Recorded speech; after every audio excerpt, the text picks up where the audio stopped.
very warm welcome to everybody watching this lovely Times conversation brought to you proudly by Saveetha Engineering College along with the Times of India. Today we are here to discuss A to Z about a topic that knows no bounds and a career that is right on top wherever we go. Our topic for today's conversation is from engineering education to innovation ecosystem, building industry-ready engineers, researchers and entrepreneurs for a global future. And I think no one else better to talk to us on this topic than the very own principal of Saveetha Engineering College. We have with us Dr. Vijaya Chamundeeswari ma'am. A warm welcome to you, ma'am. Yeah, how are you doing today and how does it feel to be here? Yeah, fine. It's good that I've been given the opportunity to talk with the Times of India about the engineering education. And we really appreciate your presence. Thank you so much for giving us your time, ma'am. So let's dive straight into the topic. So being a principal and from a principal's perspective, how would you define someone who is truly an industry-ready engineer for today's modern world? Yes. See, like with the current industry scenario, it is rapidly changing. And we could see that previously whatever improvements that have taken place over a period of 10 years is now happening in 2 years. Yes. So continuously, like we could see that continuously the industry is undergoing changes once in every 6 months or so. And how the industry ready engineers can be prepared to face the real life. See, during this period of 4 years of engineering education here, they not only have to be expertised in technical competence, also the professional competence. Like industry is expecting communication skills, then the leadership quality, a very good attitude. That is more important from the industry side. And also thing is that because of this rapidly changing environment, they also have to be highly adaptable to the industrial situation. And how this can be achieved?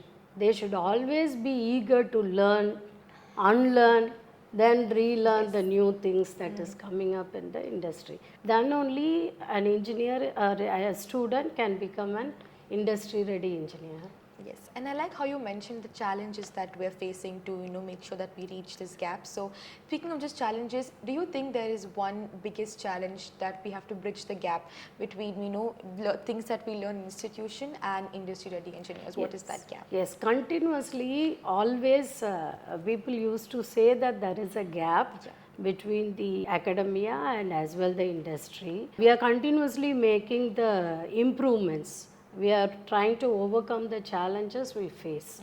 So basically what are all the challenges to match this? Here one side we have an academic curriculum which is very much traditional and which is focused more on the practical, theoretical components rather than the practical components. This side industry is improving, changing very fast, and with all the regulations, academia regulations, constraints, it is difficult to reflect the changes that are happening in the industry in the academia. So this is the challenge.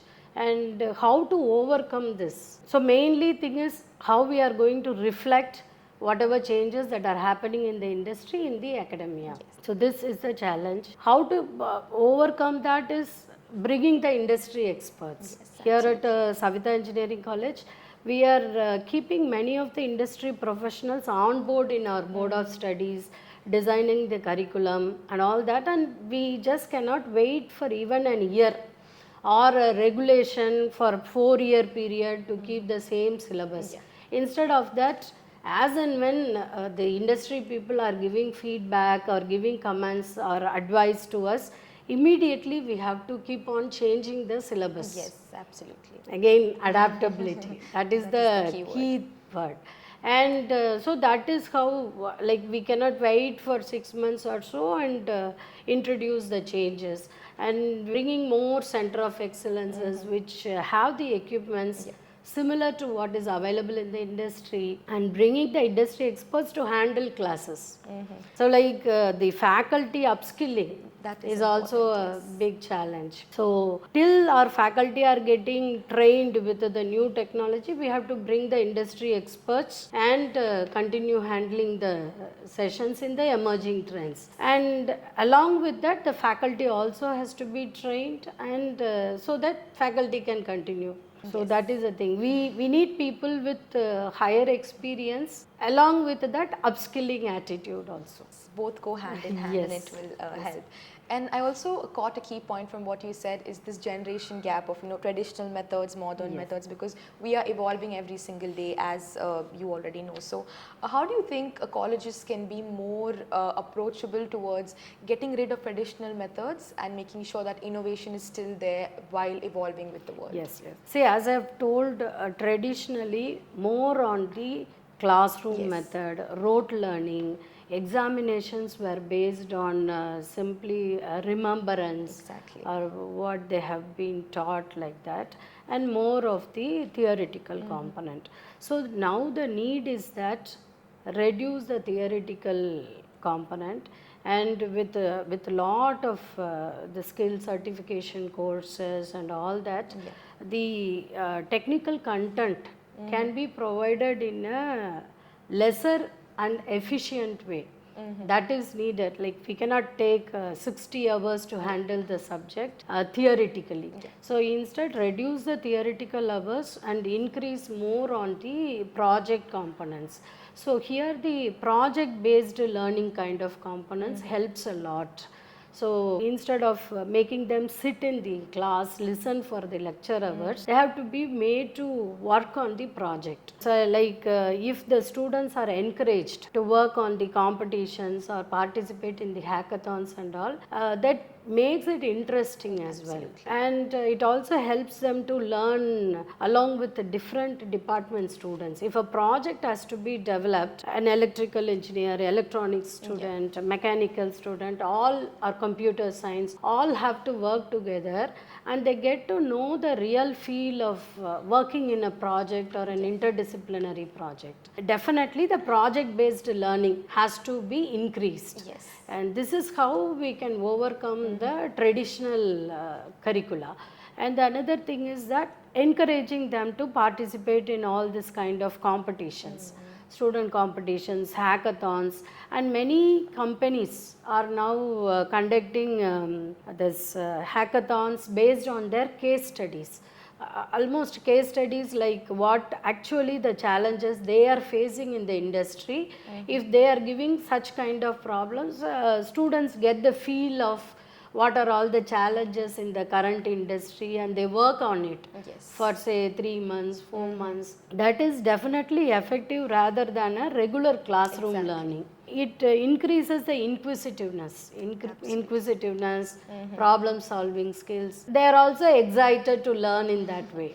Yes, so learning becomes more fun when all of these methods are anxious to learn, exactly. to explore, innovate solutions to the problems and all that. And it will definitely help in the coming future. So I think wonderful thoughts coming in from you, ma'am, from all of the questions that we had put forward. So I have a next interesting question which took me back to my college days, which is research. So many students, if you see, they just see research as something that, oh, it's a final year project, oh, I'll just use ChatGPT, it's going to be very hectic, this and that. So from your perspective, how would you like to encourage undergraduate students to see research as something that actually helps instead of something that they are just feeling like, oh, this is something that we have to do? What's your approach on that? See, actually, research normally, even in the academic world also, it is not usually seen as a product or output from the UG engineering student or undergraduate engineering student. Instead, research is seen as something that has to be done with a post-graduation or in a PhD work. So previously it was like undergraduate student is expected to try out a project which is already existing. So that was the expectation, but definitely now scenario has changed a lot, and we are expecting them to see the problems around them. We keep on exposing them to the societal problems, company or the industrial problems continuously, And then if the student is able to even propose a solution, like they come up with something audacious thoughts, like where even the senior person will think of the hurdles Yeah. in the solution, but instead a first year student normally gives some solution with a dreamy thing, okay, and we are inviting such kind of solutions from them, asking them to explore the problems or expose them to the industrial problem or the case study or the societal problem. We just initially ask them to observe the problems and then propose a solution.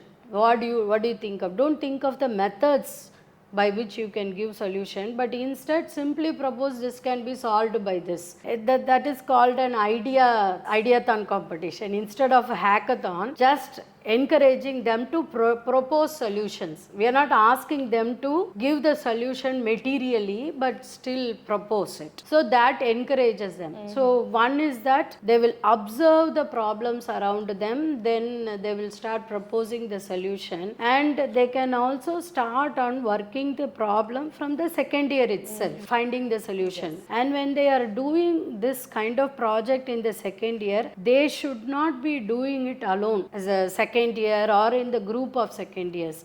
If they are joining with the third year or the final years, definitely their experience, their knowledge on the subjects which they have already learned will guide these second year students as well. If they are grouping like this, second year, third year, final year students and interdisciplinary students, then it will be possible. Say for example, in our Saveetha Engineering College, we are following the flexi learn system where the student can actually register for any slots according to his timing. He will be picking the slots, subject and as well the faculty.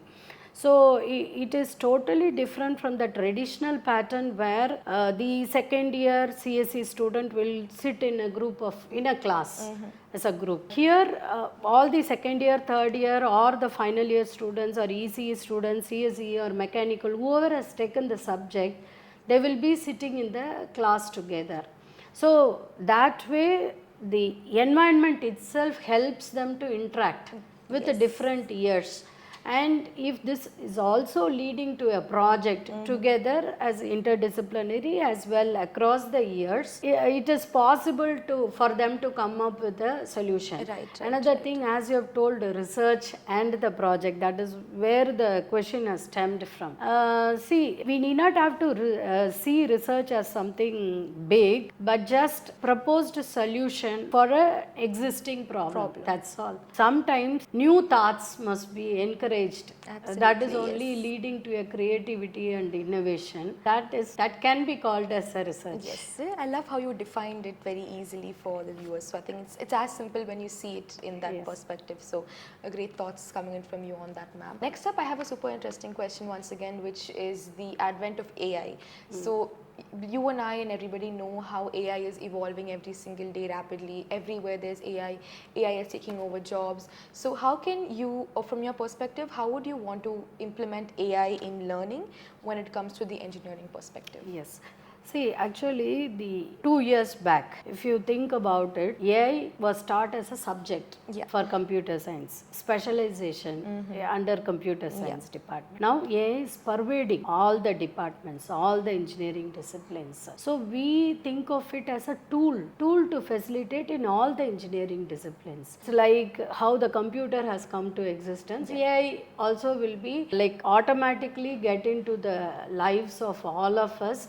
It is making the life comfortable, so that like even in the design of the mechanical students or electrical students, everywhere AI will pervade like a tool. Yes. That is how we think of it. And its impact on the engineering education will be like AI help lot of data analysis and the inference from the data. So like till now we were having large amount of data, we were having lot of information, but it was very difficult to infer and act on it. Absolutely. So I look at it as a tool which can help even personalized learning. Like previously a group of 60 students are taught in the same pace, and few people struggle to come up with the pace in which the faculty is teaching, and few people can grasp it earlier and all those things. And now we also have the certification courses which are all offered online, say like NPTEL certification courses or Coursera kind of thing. So those certification courses are actually based on the pace of the learner. Learner can take time, and according to his pace he is scheduling what topic has to be studied, and the test he is also deciding when he has to take the test and all those things, you know. So it is almost a self-paced learning, and I feel that the AI assisted learning comes into picture in engineering education. That will make a big difference. And like students can be individually identified with their SWOT, strength, weakness and all that, and according to their strength and the weakness they have to be taught. Like say a particular topic was taught, and a learning outcome has to be analyzed. If we feel that he is weak in a particular learning outcome, for that particular learning outcome alone, compensating that, he can be exposed to a particular concepts again and reassess. So these things and all will be definitely helpful to make that good. So I think once again great thoughts coming in from how we can bridge the gap and make sure that it's all going to be going hand in hand. I also had one more interesting question about career readiness. So we know engineering is a competitive field. Everybody wants to be, because it is a field where, you know, we can definitely grow and make the most out of ourselves.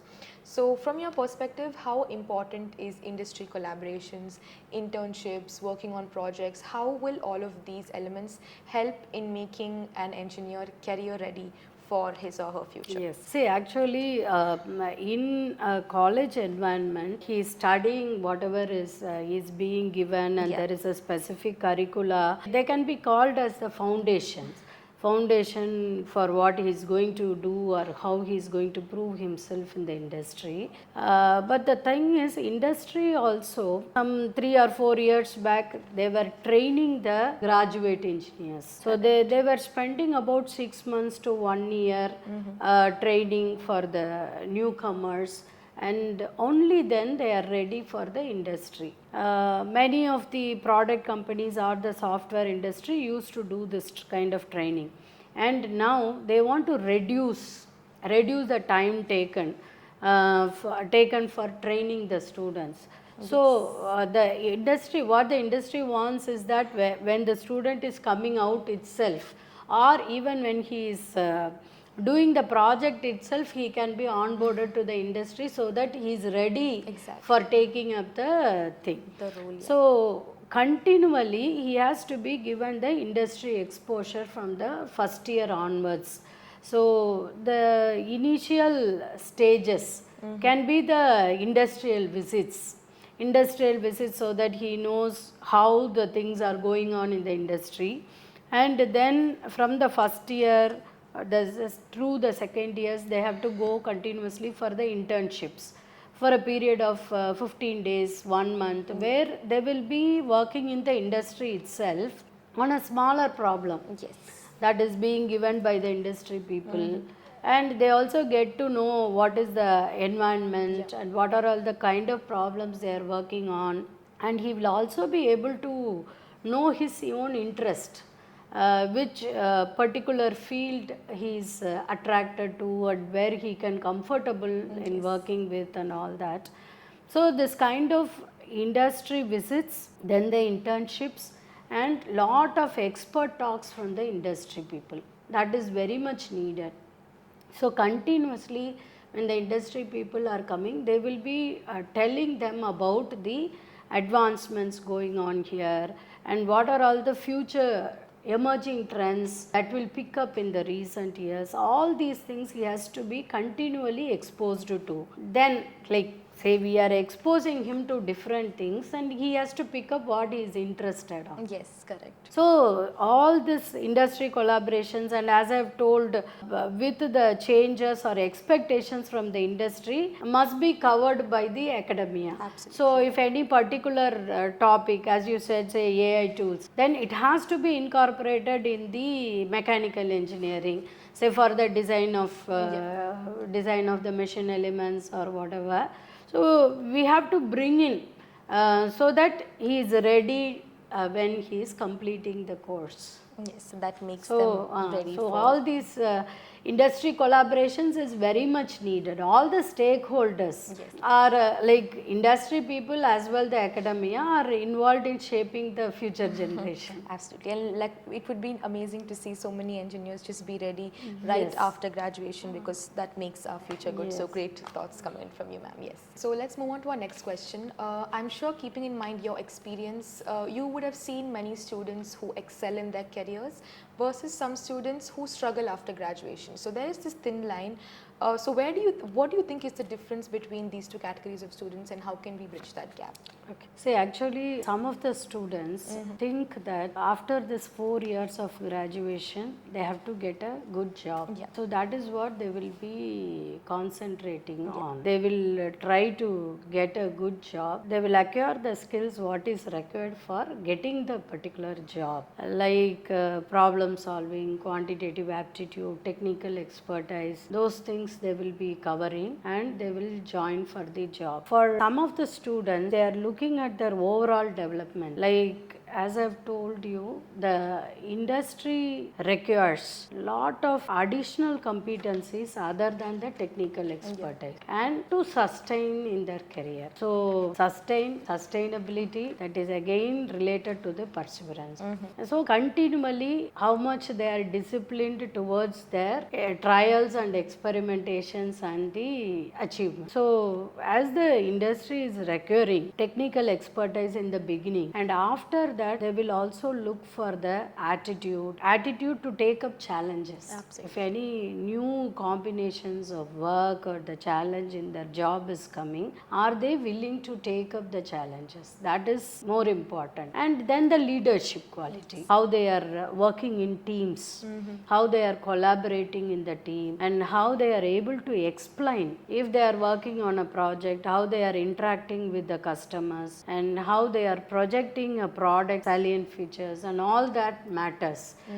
So all these things are related to the interpersonal skills and the communication skills which they have to develop. So all these things only will help them to sustain in the career. Again, if they are studying one particular language, that alone is not sufficient for them to sustain in the career. Yes. Continually, as the industry is changing, are they also upskilling themselves continuously even after joining the career? And again, not be complacent in their comfort zone. That is more important. If they are in a particular position, if they are happy at it and they don't do anything to improve themselves, naturally after 2 or 3 years that job itself will die out. So continually they must have the anxiousness and the eagerness to learn and go top. So that kind of eagerness will make them to the top, and as well how they are improving. As I've told, this 4-year education or engineering education period is a golden period. So this 4 years they have to utilize on improving all their weakness points. If they are not good at the communication skill, if they are not good in working teams, we are giving the opportunity for them to move with a different set of students, to work on the projects. If they are simply going to sit in the class, come and go, then they will not be learning anything much. If they go for participation in the competition, they get to interact with industry experts, all that are shaping the students. So whoever is taking up all the opportunity, using them to improve themselves, they will be the winner. The success in the career. Yeah, I think that was some great thoughts coming in from you, because you covered up all the angles of technical expertise, soft skills and etc. So keeping in mind the soft skills aspect that you said, as much as technical expertise is important and being knowledgeable is important, even soft skills and being communication skills are super important. So can you elaborate on that, ma'am, on how well soft skills are important when you are talking to an employer, and how can engineering graduates get this into their heads to make sure that they get what they want? Yes. See, actually, as it is, the language is only was only a communication tool. Whether they are proficient in the language or not, they are hesitant to talk. Yes. That is also an issue. And the background in which they are coming from to the engineering college matters. So whether they have been exposed to using the language much, or to fearlessly talk, or to interact, those things have to be diagnosed. When they are coming in the first year itself, they have to be diagnosed at which level are they. And once it is diagnosed, then we give whether they are good in the communication part, or like public speaking, or in the interpersonal skills. All this has to be distributed over the 4 years. It's not like English language to be given in the first year. 1 or 2 subject is required for the, we cannot limit it to the first year course alone. And I think that this communication skill has to be given as an employability enhancement skill. We are providing it like this. So every semester he will be having one course with 1 or 2 credits for employment enhancement skills alone. So which will give him even training from introduction, how he introduces himself to any new person, or if any new topic is given for them, how they interact with the new person, or if he has done a particular project or technical thing, how he is expressing himself, how he is expressing about the contribution of his work in the project, or if he has even read a paper, conference paper or a journal article, how is he able to analyze the paper and represent, infer from it, how he is going to present it to the set of students or the peer groups. All these kind of practices have to be given. Right from the first year, yes. And similarly in the kind of group discussion, how he is posing himself and talks about a new topic given. And all these things have to be trained, because this is all coming from the feedback from the HR people. So whenever the industry people are visiting us, we get the feedback about our students alone, and how generally the engineering students behave and what are the issues. So we identify that these are the places where they are finding it difficult. Even if a particular person, he will be very good in doing the work allotted to him, but he may not work in a team. Like say 3 or 4 people are given work together, they will not be doing the project together, they will blame others and all that. So all these things have to be trained from the beginning itself, from the period. Actually, during this engineering education period itself, we have to identify these kind of skills, what is required for the company, and specifically we are training. They like even the introduction. So here AI tools we have brought in, so that the student will talk about himself for 2 or 3 minutes initially when he comes. And slowly we ask him to build the resume, so that what all the proficiency skills he can talk about. Then one by one, like only if he has done some project, he can talk at least 2 or 3 minutes about the project. So like that, when he is introducing himself to a company person also, he needs something solid to represent himself. So that building the resume also matters.